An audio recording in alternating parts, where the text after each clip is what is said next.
So good morning everyone, my name is Lalit Soni and you are watching Drishti IAS. In this live session, we will be discussing Indian Express newspaper as usual. We'll start with the practice question and then we'll move forward with the three important articles of the day. That is Andhra Pradesh special status bid. So basically Andhra Pradesh, you know that recently after the elections, we will be going for a coalition government and the Andhra Pradesh will be playing an important or you can say significant role in forming that government. So Chandrababu Naidu, there are speculations that he will be asking for the special status for Andhra Pradesh. Okay, so we will see what is special status, what is you can say benefits attached to it, what are the challenges if we are talking about all these things. So we will talk about this particular article.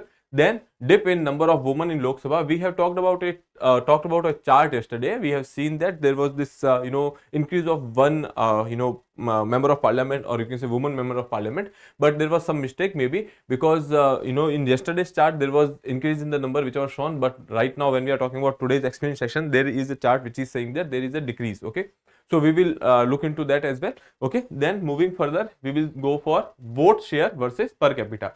Now here we will see that how economy of a particular area can have a particular significance when we look at the elections, when we see the factors which are contributing to you can say people's mindset on the opinion for when they are going for the voting. We will see how the per capita income or the growth or you can say economy will impact the political decisions or the political opinion which are made by the people over there. Okay, so we will see vote share of a particular party with respect to the economic you can say conditions or you can say growth related performances in that particular state. Okay, so we will see that. Then for your own read, there will be one article and there will be a practice question. This is today's front page. Here you can say NDA elects Modi to stake claim. Then when we are talking about here, Biden, Putin, Sunak call Modi, and Ranil and Hasina invited in the swearing in ceremony. Okay, so this is not important for us. Now coming this particular article, here you can say LITDP likely to demand special status for Andhra, cabinet births, etc. So which is quite obvious, because if they are the kingmakers, they would want their interest to be resolved over here. So they obviously will go for special status, and because that demand is there for a long time. When we are talking about the states like Bihar, Andhra Pradesh, they have been demanding the special status for their states. So now they will be asking for it. And second is cabinet births. Obviously, if cabinet is the highest decision making body in India, and they will be wanting a share or you can say representation in that too. Okay, so we will take up this article and then we will take some part from the explain session, and then we will see certain important aspect of the static as well. Okay, so let's start with the practice question which was given to you in the previous lecture. What is primarily or you can say primary object of the Chang'e-6 mission? To collect samples from the lunar surface, to study the geology of the moon, to search for signs of lunar water ice, then to study lunar atmosphere. Now whenever a satellite is going, obviously they are having all these things in their mind. They somehow they are related to each other. But when we are talking about this Chang'e-4 specifically, every satellite will have at least one specific goal, and that specific goal over here was to collect the samples from the lunar surface. Earlier they have also done that with the Chang 5. They have gone for the taking samples from the near side of the moon. This time they will be taking samples from the far side. They have taken the samples and they are actually on their way back to you can say Earth. Okay, when I'm saying they, that means that satellite and the person who are controlling it from the Earth stations. Okay, then okay, now let's start with the article that is related to your special status. Okay, so okay, LITDP likely to demand special status for Andhra and cabinet birth. A special category status Andhra Pradesh cabinet birth, including his cabinet birth, including his son in the cabinet. Okay, funds for Amravati capital city, and that is what basically Telugu Desam party or you can say TDP, they are asking for it. So that is something which will happen in the coalition government. There will be negotiations, there will be bargaining, etc. And that is how in our special episode which we have done on the Prime Minister, we have discussed the power of the Prime Minister, and we have seen that whenever there will be a coalition government, that means that the power of Prime Minister, they will actually little bit they will reduce. Okay, that will have an impact on the power of Prime Minister, because when we are talking about the Prime Minister, he has the authority to decide for the cabinet. He will go for the decision on the ministers he wants in his cabinet, etc. But the thing is, whenever there is a coalition government, other parties, they will go for their interest. They will actually, ask favors from the prime minister that we have supported you. Now it's your duty to represent us, or you can say, take people from our parties as well in the cabinet, etc. So when there are different parties in a particular cabinet, so you can say that the power of that particular party or the power of the prime minister will diminish to a certain extent. Okay. Then coming to this part here, TDP is the second largest constituent of the NDA. When we are talking about NDA, there are various parties in that. Okay, BJP is there. Then we talk about Bihar, Nitish Kumar's party is there. Then NDA is there. So basically, this is the second largest constituent of NDA. So that is why it becomes even more important for BJP to listen to their demands. Okay. Now on Wednesday, they dismissed rumor of a possible switch to India bloc, affirm that he is still part of NDA. So basically, this is about Nitish Kumar.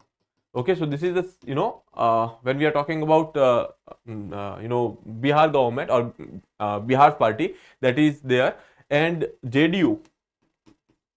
When we see, so there was this speculations that Nitish Kumar will again change the sides and that he will leave NDA, but he has confirmed that he will not be leaving NDA. The TDP chief is likely to seek special category status for Andhra Pradesh, an issue over which he had walked out of NDA in 2018. So there was this issue between NDA and you can say the TDP in 2018, and then he has gone out of the alliance at that point of time.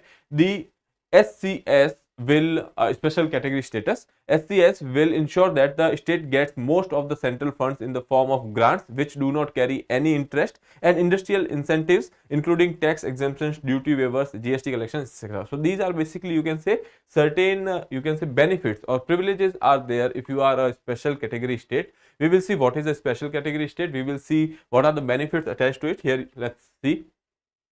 So special category state is the classification given by a center to assist development of a state which face geographical as well as socio-economic disadvantage. If a state is there which has some kind of disadvantage related to the geography, let's say there is a harsh geography, hilly terrains are there, etc. In that case, or otherwise if they are going through a socio-economic backwardness, okay, or the disadvantage, based on these criteria, there are certain criteria which we will see, on the basis of which these special status or the special category status are given to the states, and then there are certain benefits which are attached to it. Okay, the constitution does not make a provision for special category status. Again, constitution does not make such you can say provision. This classification was later done on recommendation of the 5th Finance Commission in 1969. Okay, so 5th Finance Commission, they actually have recommended this, and then we have come up with this idea. 11 states including Assam, Nagaland, Himachal Pradesh, Manipur, Meghalaya, Sikkim, Tripura, Arunachal Pradesh, Mizoram, Uttarakhand, Telangana have been accorded with the special category status. Okay, so here you can remember these names. It is quite easy. You can say there are 7 sisters, you know that. Okay, 7 sisters. Then we have Sikkim. So you can say whole northeastern region of India. Okay, then we have Jammu Kashmir, Himachal Pradesh and Uttarakhand. Okay, 8, 9, 10 and 11. So there are total 11 you can say states which are part of it. Jammu Kashmir, Uttarakhand and Himachal Pradesh, because there are hilly terrains. Okay, so as we have seen that geographical difficulties is also one of the point.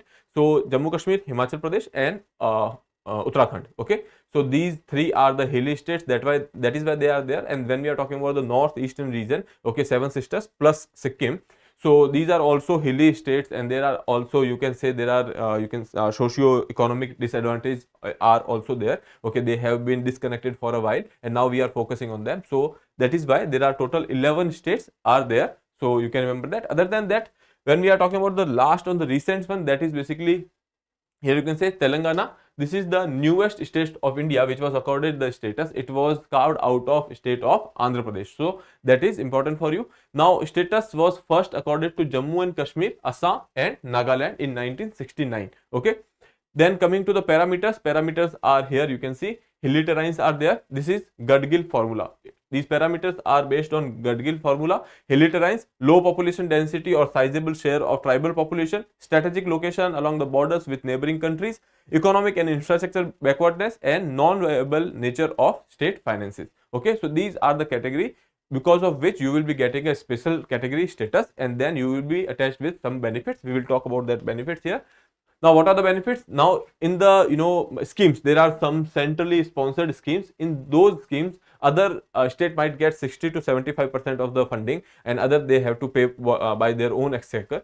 But when we are talking about these special category status states, so they will be getting a 90% of the funding from the center, and then remaining 10% they have to pay from their own exchequer. Okay, so that is one thing. Unspent money in the financial year does not lapse, it is carried forward. Okay, so now you know that we have this finance commission which actually decide that how much money will be giving to the which state. Okay, so at the end of the financial year these funds get lapsed, but the thing is, in these particular cases, special category status, these funds will not lapse, they will be carried forward. Okay, now moving further, significant concessions are provided to these states in excise, custom duties, income tax and corporate tax, which we have already seen. 30% of the state's gross GDP budget goes to the special category states. So that is about it. Then what are the concerns regarding it? Okay, so obviously it is creating an burden on the center, because obviously financial burden will be there because you are giving such concessions, okay, which are almost all of them are related financially. 90% of the funds will be given, unspent money will be carried forward. This is also financial. When we are talking about these custom duty, excise duty, income tax, corporate tax, these are also financial implications. And then 30% of the center's gross budget will be given to the special category states, so that is also financial consideration. So this will all create a burden of on the center. So that is the one thing. Second thing is, if you are giving a status, special status to one particular state, let's say we have given it to Telangana, then Andhra Pradesh is also demanding it. Okay, then Bihar is also demanding it. So that is basically the case. If you are giving it to one, then other you can say states might also demand this. Okay, so right now when we are talking about, so Andhra Pradesh, Odisha and Bihar, these are basically the states which are demanding a special category status. Okay, now moving further, one more thing I would like to discuss over here is that, here see, the system was scrapped on the recommendation of the recommendation of the 14th Finance Commission. You know that we have seen that with the recommendation of the 5th Finance Commission it came, and on the recommendation of the 14th Finance Commission this system was abrogated, or actually the Finance Commission suggested that now rather than giving any kind of special status, you can already increase the share of a states. Okay, so they have increased the share of the, when we are talking about the financial devolution or the when the funds are divided, so 30%, 32% used to go to the states. Okay, now they have increased it to 42%, so that they can directly give it from the from using this particular formula by the Finance Commission and not go for any special concessions. Okay, so that was the case. So that is about it. Okay, so that is special point which was there in the newspaper, so I wanted to mention it. Now moving further to the next article, that is slight dip in number of women in Lok Sabha well under proposed 33% quota. You know that we have come up with this particular bill which says that 33% of the seats will be reserved for women in Lok Sabha and the state assemblies, as well as the assemblies of Delhi and Puducherry. Okay, so basically when we are talking about this particular thing, so 33% is the target which we have set, or 33% is the reservation which we have already given.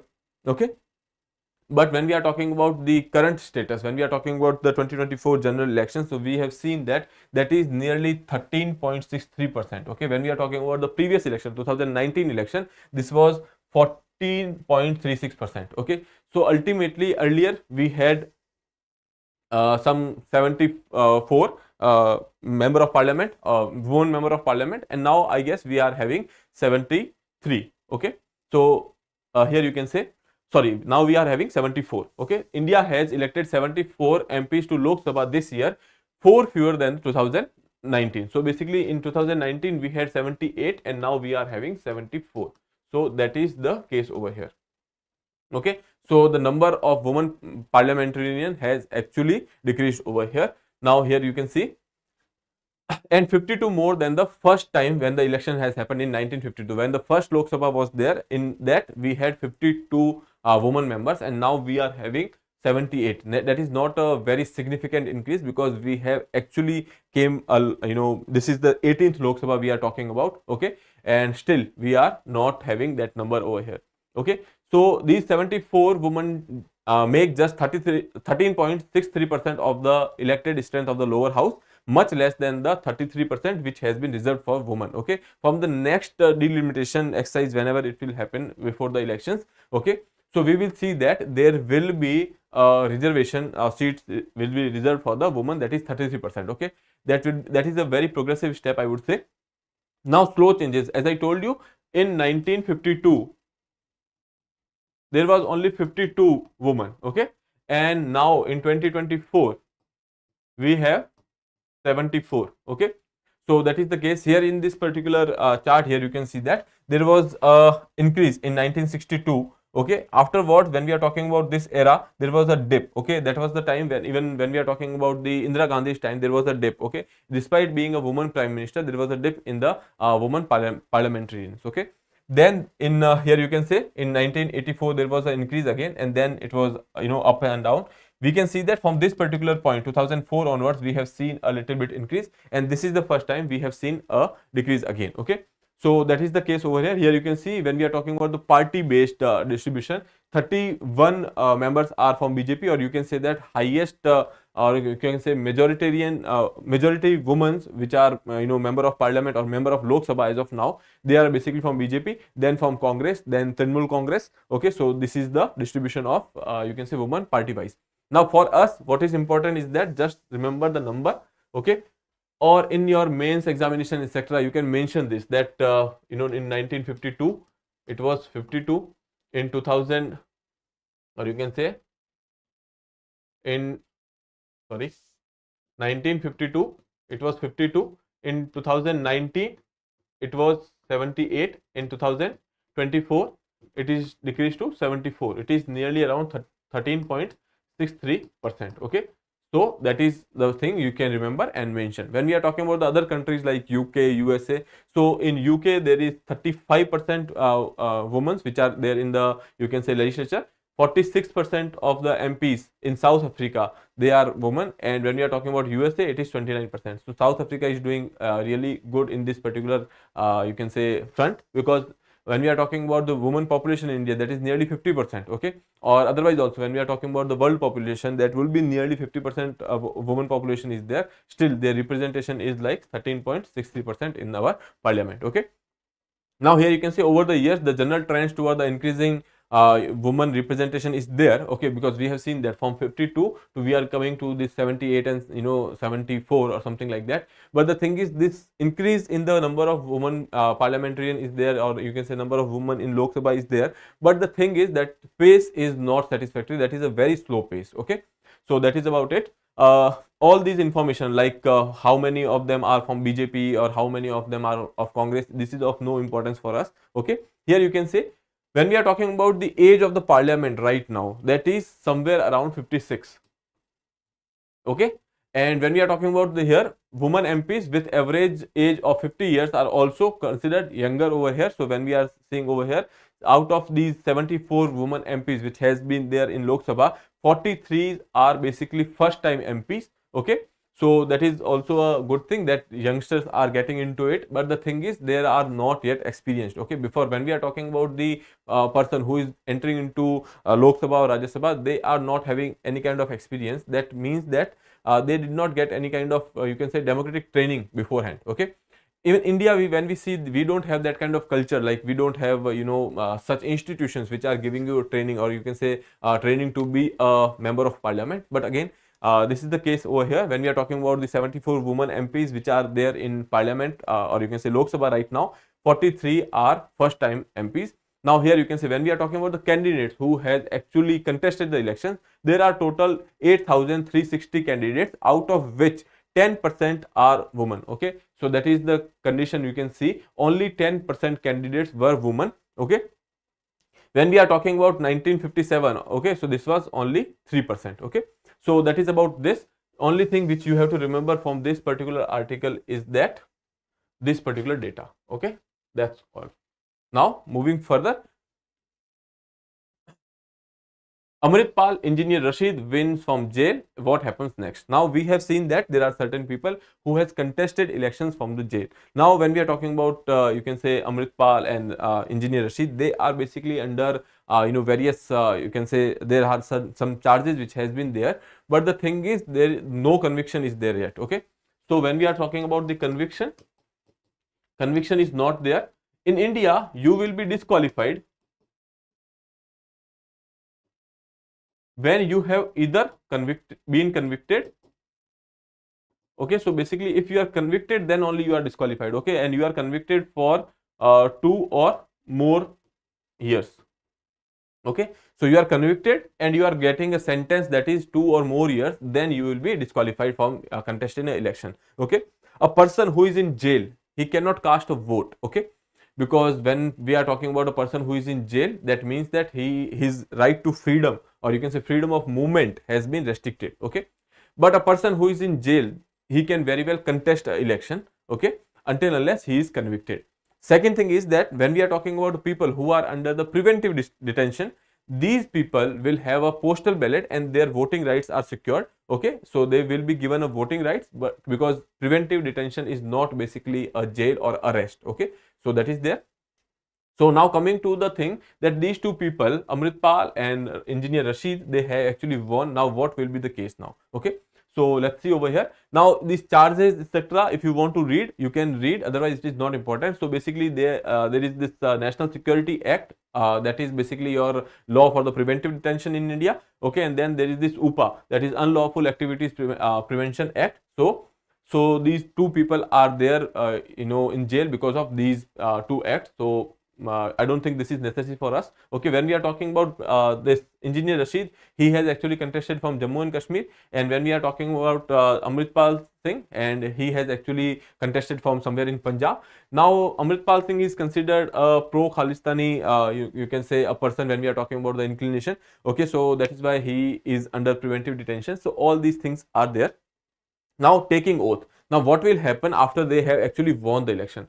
Now when you win the election, you have to take an oath. Okay, and when we are talking about this particular oath, for that you have to come to the parliament. Okay, so what they will do is that they will go approach the court. They will say that we have to take an oath, and court will grant them a parole. Okay, now parole is different from the bail. It will be a special condition wherein he will be allowed to go out of jail for just a 1 day. They will take the oath. They will come back to the from where they have started. Okay, so basically now court will give them a parole for a day, and they will take oath. They will come back, and afterwards what they have to do is that they have to write to the speaker of the house that because they are in jail or because they are in the detention, they won't be able to attend the parliamentary proceedings, because we have this particular article 101 clause 4, which says that if a MP who is absent in the proceedings of the house for more than 60 days without any notice to the speaker, that particular seat will be considered or declared vacant. Okay, so that is why it is important for them to have a notice to the speaker. Okay, so that is there.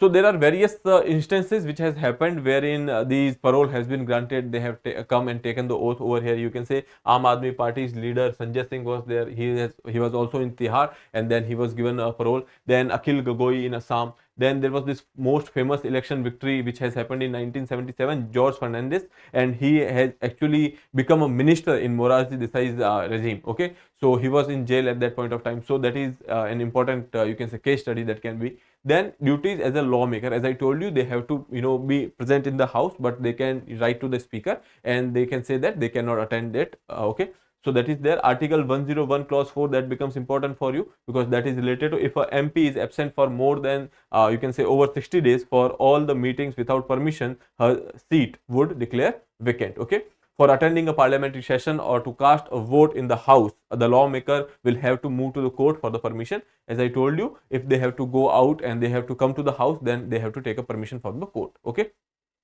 However, only a conviction and the sentence of 2 or more years will lead to disqualification from the parliament. Okay, so that we have already discussed earlier as well. So that is about this particular thing. So they can ask you about this provision, last one. Okay, so this and taking oath. So here they have to take a parole from the court. Okay, so that is about it. Now moving further, next article which is related to your economy and polity. So let's see over here.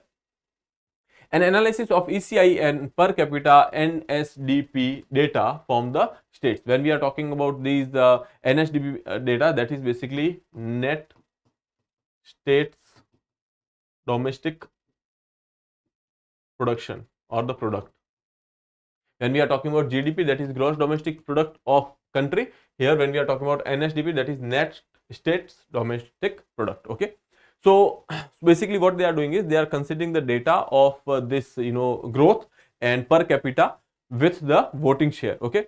So here you can say Bharatiya Janata Party's BJP's vote share in 2024 general election contracted in the states and the union territory that has relatively low rate of growth in per capita income since previous Lok Sabha poll that is happened in 2019. So basically they are saying that in those areas where there is a low per capita growth or the economy is not performing well, in those areas the share of the voting or the voting share of BJP has declined. Okay, so here you can see low per capita income growth states has declined, saw a decline in the BJP's vote share. Economic factors like per capita income growth intersects with the political dynamics and regional variations to shape electoral outcomes. Okay, so now this particular you can say observation can be important for your mains answer writing.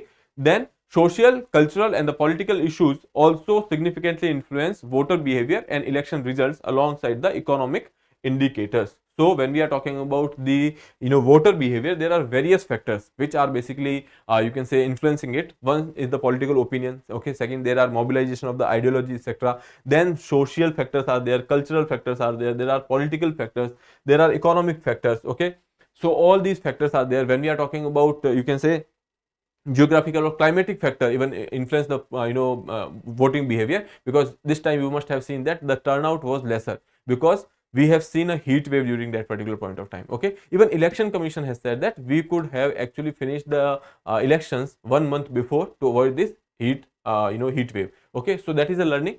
Now moving further, here you can see there is this chart which is given. Okay, so these are the states which are having a NSDP or change in that is up to 2%. Okay, per capita NSDP change which was in less than 2% or 2%. Here you can see 1.8, 1.7, 1.2 or even in minus is there. Okay, so basically these are the states which are having a stagnant economy or the economy is not performing really well. So here you can see in Haryana, Jharkhand, Uttarakhand, Bihar, Chandigarh, Delhi, Maharashtra, these are the areas where voting share has actually declined. Okay, so we are not talking about the you can say where they won or lost. We are saying that voting share has declined relative to the last one. Okay, then coming to the here you can say 2.1 to 4.1 4.0%. Here also you can see there are these you can say voting share 3.1, 3.7, 3.4. So West Bengal, Uttar Pradesh, Himachal Pradesh are the area, Jammu Kashmir, these are the area where voting share has declined. Okay, now these are the one which are having over 4%. Okay, more than 4%. So here you can say for Andhra Pradesh, Tamil Nadu, Odisha, Chhattisgarh and Assam there was a increase in the voting share. Okay, then Gujarat, Karnataka, Rajasthan and Arunachal Pradesh we have seen a decline. Okay, so that is there, that is the you can say how that is how you can say that economy impacts the voting behavior. Okay, these are not you can say it won't be necessarily same for the every case, but the thing is this is a idea which we can get from the voting data and from the data of the growth. Okay, so these are speculations which we make. Okay, but we can see that with the evidence we can say that that is the case, that economy is impacting the voting share. Okay, now for your own read there is this editorial which is there, rules of the game. Okay, now I have taken this editorial for your own read because there are various case studies or you can say examples which are given over here. Okay, so for your answer writing it will be very beneficial. Okay, so that is about it. So last part is there, that is practice question. Here you can see which legislative body are affected by the reservation of 1/3 of all the seats for women under Constitution's 106 Amendment Act 2023. Lok Sabha only, state legislative assemblies only, both Lok Sabha and the state legislative assemblies and Rajya Sabha. So we have talked about the Women's Reservation Act. Okay, so we will see that there are certain bodies which we have discussed that there are certain bodies in which this reservation will be provided. So you have to choose that answer accurately. Okay, so you can attempt this question, answer in the comment box. So with that I would wrap up this session, and if you have not subscribed the channel, please subscribe it. Thank you. Have a nice day.